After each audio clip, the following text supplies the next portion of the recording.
Il y a quelques mois, plus personne ne parlait de ce jeu, il y avait que des pay to win. Le jeu était mort, mais depuis quelques temps, une hype ahurissante est venue sur un jeu qu'on considérait comme mort. Ce jeu est évidemment Clash Royale. Yo tout le monde, c'est Yo, j'espère que vous allez bien. Aujourd'hui on se retrouve instant pour une nouvelle vidéo sur Clash Royale. Mesdames et messieurs, vidéo Clash Royale 4 ans ou 5 ans plus tard sur la chaîne. Mais comment Clash Royale, ce jeu qui s'est éteint après 2022, a réussi à remonter et à être au devant de la scène? On va voir ça dans cette vidéo. Il y a quelques semaines, un streamer très connu, nommé Jeski, a fait plusieurs lives sur un jeu. Il a fait des millions de vues à chaque fois et a beaucoup aidé CR à remonter la pente. On peut voir que Jeski fait de très bons concepts et un très bon niveau sur le jeu, ce qui plaît à la communauté Clash Royale. Il a fait ramener beaucoup d'anciens joueurs. Jeski a beaucoup aidé Clash Royale à se relancer, mais il n'y a pas que lui qui a fourni les efforts. Supercell en fait aussi, mais ça, on le verra plus tard dans la vidéo. Depuis la hype revenue, énormément de shorts et de TikTok sur Clash Royale ont percé souvent à l'international grâce à des mèmes, ce qui perd dans le monde et donc donne envie aux anciens joueurs de revenir sur le jeu. Et cela influence encore plus la hype. Ils ont même fait un remix avec la musique de l'écran du jeu, c'est n'importe quoi. Je vous laisse écouter.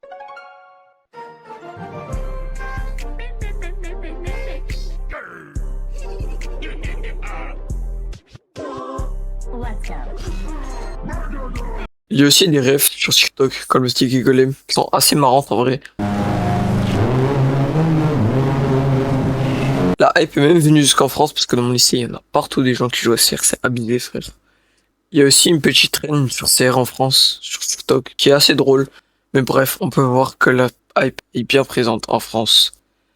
D'ailleurs, il n'y a pas que les joueurs qui viennent ou reviennent sur CR, il y a aussi plusieurs créateurs de contenu de jeux Supercell différents, comme BFA ou Periado, qui ont fait plusieurs vidéos sur le jeu, donc cela fait encore plus de buzz sur le jeu en France, car ces créateurs ont beaucoup d'abos. Cela donne encore plus envie aux joueurs de Brawl Stars, de Clash of Clans, de reprendre CR.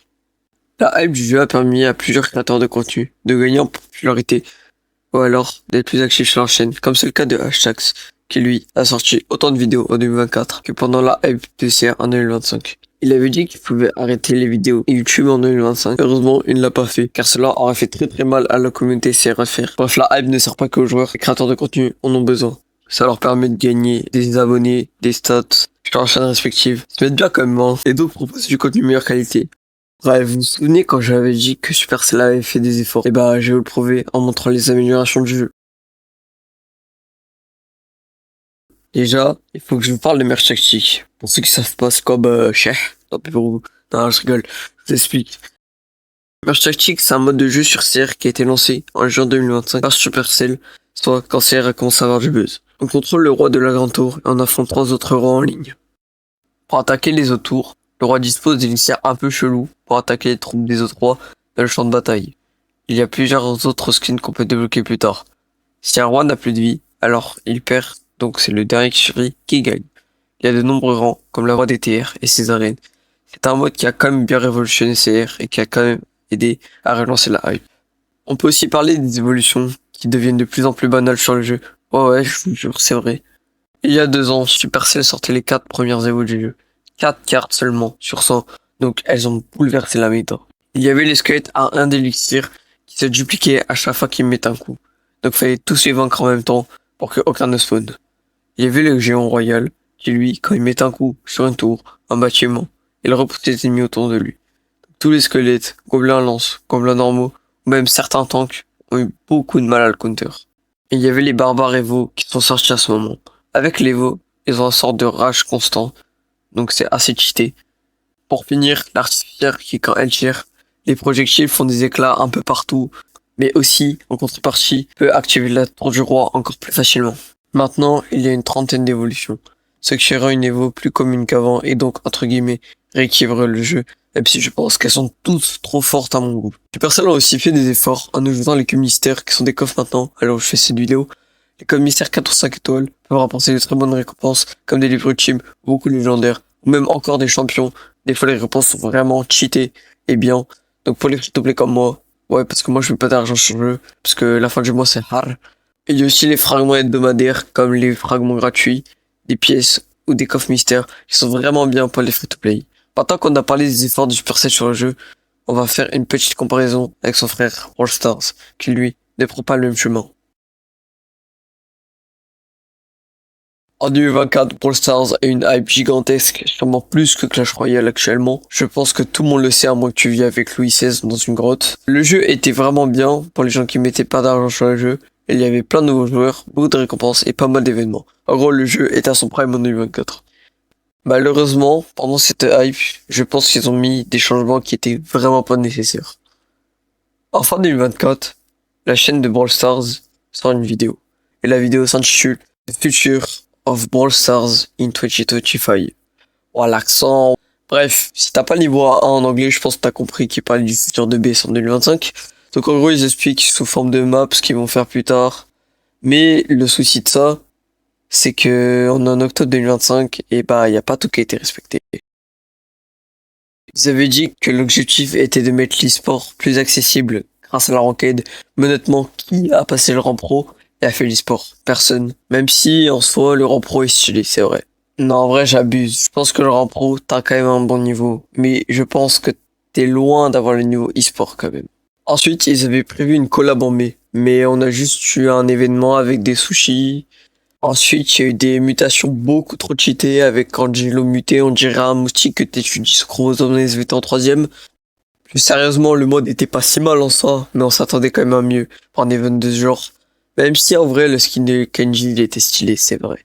En juin, il y a eu la refonte des maîtrises. Là, j'avoue, j'ai pas trop compris les anciennes maîtrises, c'était une masterclass. C'était incroyable. Donc je comprends pas le nouveau système, genre c'est avec des points, des espèces de quêtes. Et les bannières, je suis même pas si fan que ça. Les récompenses, c'est les emotes, les star drops, je vois pas trop l'intérêt, les anciens étaient très bien. Il y a aussi le logo des rangs qui ont changé. Maintenant, c'est une espèce de logo avec des chiffres romains. On dirait que je compte des siècles, je trouve ça bizarre. Je trouvais que les anciens logos étaient beaucoup plus symboliques, et que c'était vraiment pas la peine de les changer. Après, c'est que mon avis personnel, il y en a qui ont le droit d'aimer. Même si c'est vrai que le dernier logo, il a du flow.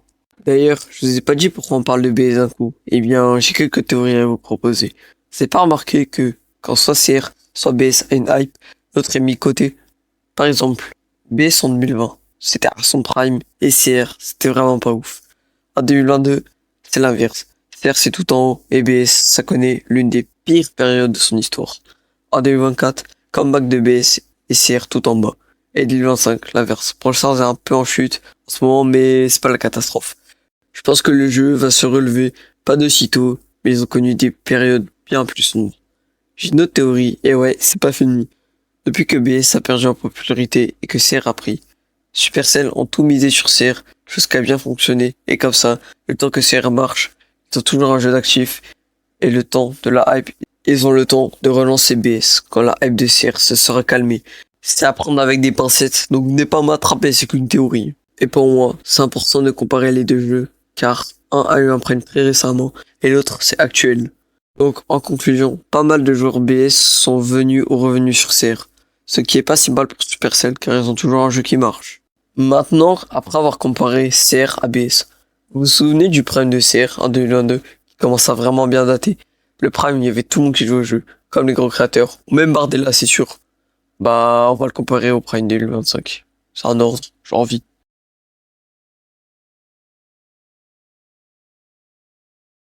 On peut voir que sur ce graphique Google Trend, donc c'est-à-dire l'intérêt que portent les gens sur le jeu, donc on peut voir que sur les 12 derniers mois, à partir de mai, le jeu a commencé à bien revenir et ça continue d'augmenter jusqu'à aujourd'hui, donc le jeu revit bien.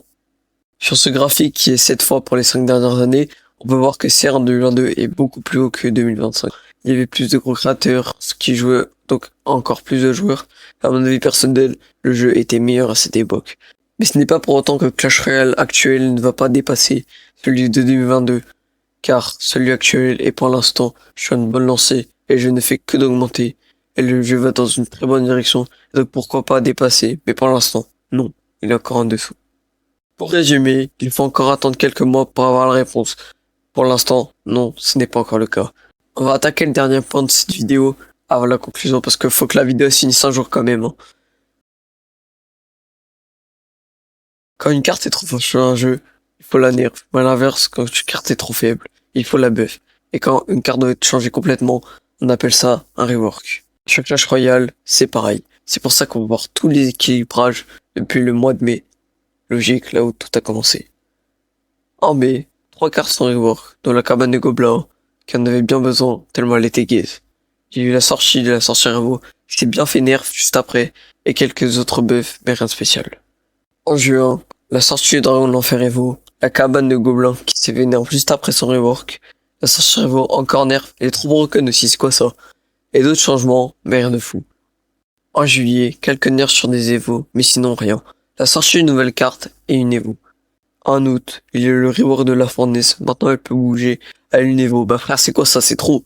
Sinon, plusieurs nerfs sur les troupes de tour et sur les Evo. Chahaeu, c'est mérité franchement. Tant mieux, hein. En septembre, pas mal de buffs et surtout le nerf de la fournaise qui casse la tête à tout le monde, c'est trop frère. Et puis c'est tout. Et là, le meilleur équilibrage de toute l'année, c'est évidemment celui d'octobre. Pas logique après septembre mi-octobre. Pour vous rendre compte à quel point cet équilibrage est une dinguerie. Il y a 0 buff, 0 rework, mais 20 nerfs. C'est une dinguerie.